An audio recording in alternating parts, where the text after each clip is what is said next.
I voted for Donald Trump. Do I regret voting for Donald Trump? Absolutely.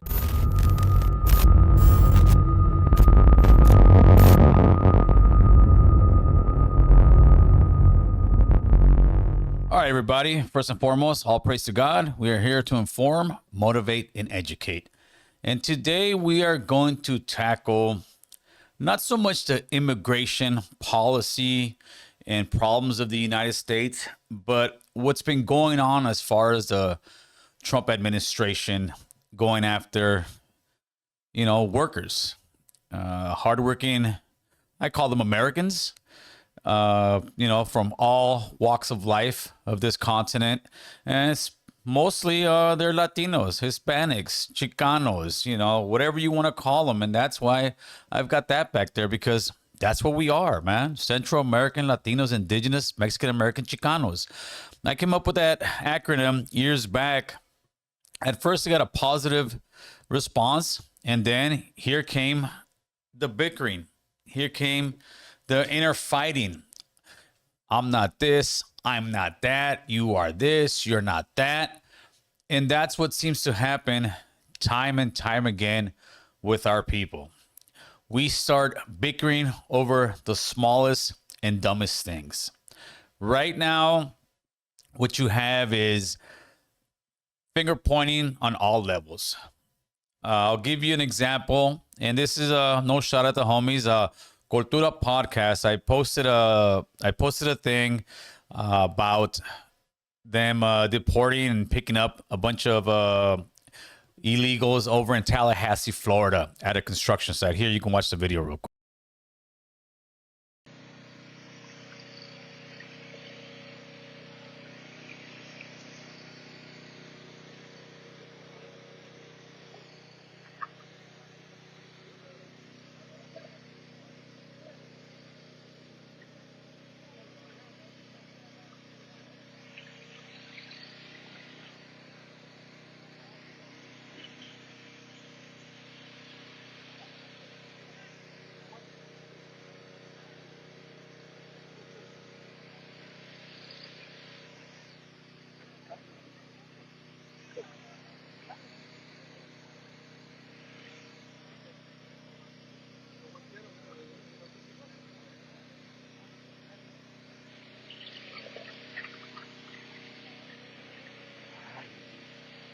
Ahorita estamos buenos todavía. Hace rato ya estaba durmiendo mi mano, güey.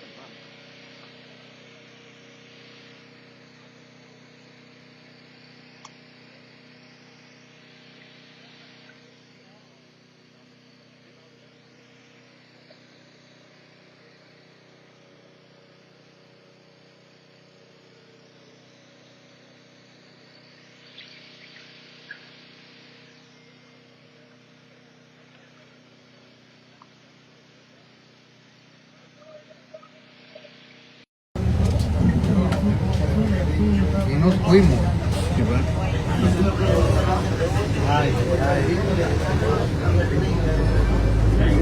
Ay, se quedaron la verga.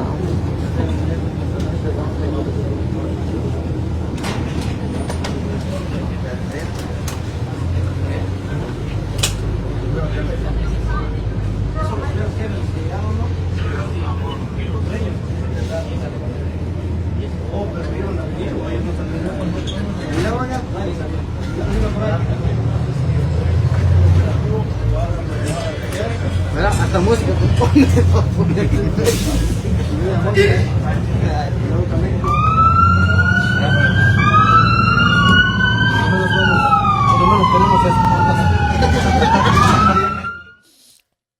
So the comment pretty much was, and I'm ad-libbing here, that any Latino who voted for Donald Trump, this is exactly what they voted for. And although I respect their opinion, and many people like that who have that opinion of people who voted for Donald Trump, I believe it's incorrect. And I responded with a note that said pretty much, well, if that's the case, then I guess you voted for open borders, for criminals to run amok in America, for boys to be in girls' sports, for men to be in women's restrooms, you know what, and so on and so on. what we as Latinos have a very hard time doing, especially on the liberal side, is disagreeing on one thing and being able to agree on another. It's as if you don't agree with every single thing that I feel, then you're wrong. And that's just not the way to go about it. I voted for Donald Trump. Do I regret voting for Donald Trump? Absolutely not. He did what I believed he was going to do at the border. He told us about the tariffs. Maybe you agree with them or not. I do agree with it. I agree with a tougher stance in the world. I believe in taking off a lot of this corruption and fraud. But let's get back on track. When it comes to us, you have to remember 50% of Latino men voted for Trump. So when you're pointing your finger saying, Gil, it's all your fault. Okay, let's say it is. Let's say it is. And let's say for the sake of argument that 50% of Latino men, it is our fault that they're deporting the people in Florida. It is our fault that they're going after migrants. It's our fault that they're going after children. It's our fault. Nobody else's fault. It's our fault. Now what? That's my question. Now what? So are you going to sit here for the next 4 years and just say, it's your fault? It's your fault? I don't believe that's the case. I believe for us to make a difference, we got to come together and come up with a plan. Right now, I'm seeing a small girl, Sofia Vargas, that was led into the States for medical reasons. And now they've given her an order to deport. And here's a young lady with her mom. Buenos días, mi nombre es Daisy Vargas, soy mamá de Sofía. En 2023, mi hija y yo recibimos un permiso humanitario que hasta ahora le ha salvado la vida. Mi hija nació con síndrome de intestino corto y depende de un sistema especializado para sobrevivir. Debido a esta condición, tengo que conectarla a sondas gástricas 4 veces al día. Es un proceso que dura 1 hora. Mi hija está conectada 14 horas cada noche solo para sobrevivir. Cuando vivíamos en México, mi hija no crecía ni se mejoraba. Ahora, con la ayuda que ha recibido en los Estados Unidos, mi hija tiene la oportunidad de salir del hospital, conocer el mundo y vivir como una niña de su edad. En los últimos meses recibimos cartas de inmigración cancelando nuestro permiso humanitario y mi permiso de trabajo. En las cartas nos dicen que corremos el riesgo de ser deportados y que lo mejor para nosotros es irnos. Los médicos de mi hija nos dicen que los pacientes como mi hija no pueden salir del país porque no hay los mismos recursos médicos en otros países que en los Estados Unidos. Si nos deportan y le quitan a mi hija el acceso a su sistema especializado, ella morirá. Gracias. You see, the issue in America is that we as Calimax are seen less than because they seem to know that we will not come together. We will continue fighting, pointing fingers, but we won't do anything about it. We will grandstand on Instagram looking all sexy and pretty and saying we're indigenous people. But what are you doing about it? We will grandstand as these Mexica warriors, Aslan, that we're these, we come from these pyramids and we're fighters. But what are you doing about it? All we do is talk, do pictures for Instagram, do reels for TikTok. But what's the plan? Because if that's all you're going to do, then you're absolutely doing nothing. I mean, really, I hate to break the news to you. You can see what this administration is doing. They're pushing the line. They've crossed the line when it comes to going after people hardworking. And that is where I step away from that part of the administration. I will sit there and critique them. I don't like it. I've said it even before I voted for Trump. Same thing. I said, he says he's going after the criminals, and I hope he does that. But keep away from people who are in the fields. Keep away from construction workers. Keep away from people who are actually an asset to this country. But it seems like now it's a free-for-all. They're going after everybody. But what are we going to do? Are we going to blame Gil? Are we going to blame the other 50% of men and just say it's our fault for the next 4 years and do absolutely nothing and stand by while the people are getting deported? You know, we can go all the way back to the Obama administration. Promises after promises, and nothing's ever been done.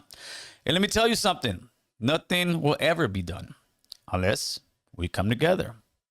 I saw a post by Jimmy Humilde that said, you know, after the protests in Los Angeles and all over the country, that, you know, what could we do? And I said this on live a couple weeks ago. We need to come together. We need to plan a date. And we need to not show up for work for 2 weeks. Can't be 2 days. Can't be 3 days. It has to be for 2 weeks. And it has to be all of us. This is something that is not going to be negotiable, because if only, 10% of the people take the day off or the weeks off and the other go to work, it's not going to work.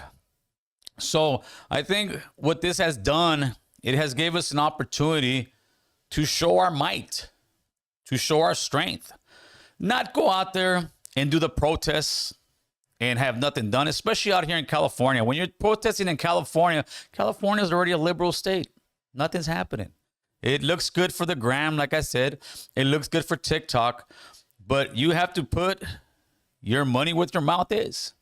And that means not showing up for 2 weeks. Letting the employer know, listen, we are going to sit here and protest for our people. We are not going to go to work. We are not going to, do any of the construction, the medical, whatever it is. We are not going to show up. Because once they start feeling it in their pockets, that's when they start making phone calls to men upstairs, to the higher powers, to say, hey, man, these people are really coming together. But if we just sit here and keep on with the same old, oh, it's your fault. Oh, it's your fault. Like I said, you want to blame me? Blame it all on Gil. Not a problem. But now that after you're saying that it's my fault and I take the blame for it, again, now what? What are you going to do? What are we going to do? Are we going to sit around for the next 4 years and just let them keep going and taking people from construction sites, from their homes, people who all they did was come here looking for a better life, just like the American ancestors did when they came from England? They did the exact same thing. It's only been a couple hundred years, not been thousands of years. So what if the Indians would have said, no, you can't come here? Follow the law, Americans. So that means all your great grandparents were lawbreakers. But now when our people are trying to come here for a better life, all of a sudden it's no good. Like I said, I'm okay with the border being closed. That is a good thing. I'm okay with them deporting criminals. That is a good thing. But when you start going after hardworking people who have done no more law breaking than your ancestors did by coming over here looking for a better opportunity, that's when I say it's wrong. And it's wrong today, it'll be wrong tomorrow. So now I'm calling out all these, like I said, all these people who want to go on the gram and TikTok and talk about, brown pride y que la raza esto y que la raza eso, pero no hacen nada, carnal. No más hablan. If we can come up with a date, maybe around October, take 2 weeks off and say, we're just not working. We're not working until the administration realizes that we don't want people who are working and taking care of business being deported. We want our voices being heard. We voted 50% to get Donald Trump in, but we didn't vote in there to get our innocent people deported. Now, I know there's going to be some of you that, of course, are just going to talk your crap. It's your fault. It's your fault. Like I said, I'll take it. If that's what it takes for you guys to get put on the spot and say, okay, what are we going to do? So, okay, it's all my fault. What are we going to do? That is my question to every single one of you. What are we going to do? With that, I'm out. God bless.